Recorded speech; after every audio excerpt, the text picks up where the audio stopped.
Solving multi-step equations, part 1. We want to solve 8a plus 4a equals 144. So we can combine 8a and 4a, and we have 12a equals 144. Our next step is to isolate this variable, or letter a. So we do that by taking the reciprocal of 12, which is 1 over 12, and we do it to both sides. So 12 over 12 equals 1. 144 divided by 12 is equal to 12. So a equals 12. That's our answer. In this next problem, we want to take the sum of 3 consecutive even integers. Consecutive means one after the other, but in this case it's even integers. So we're going to write down the letter n. That will be our first integer. Now our next number is going to be an even integer, so we have to add 2 to that first number. So it'll be n plus 2.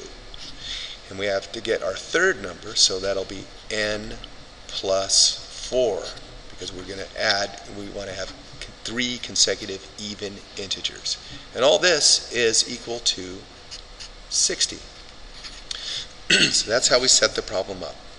Now we want to combine our like terms. So I'm going to rearrange things and put the n's on one side and the integers 2 plus 4 equals 60 together. And now I have 3n plus 6 equals 60. So now I want to solve for this variable. So I subtract 6 from here, subtract 6 from here. I get 0, and I get 54. So 3n is equal to 54. Now I take this, I want to isolate this variable, so I divide both sides by 3. I take 54 and I divide it by 3. 3 goes into 5 one time. I subtract. 3 times 8 is 24. So n is equal to 18. So our 3 consecutive integers in this case is 18, and then it's n plus 2, so 18 plus 2 is 20, and then 18 plus 4 is 22. And all that should add up to 60. So if I bring this 2 over here, that 18 plus 2 is 20, 40, 60.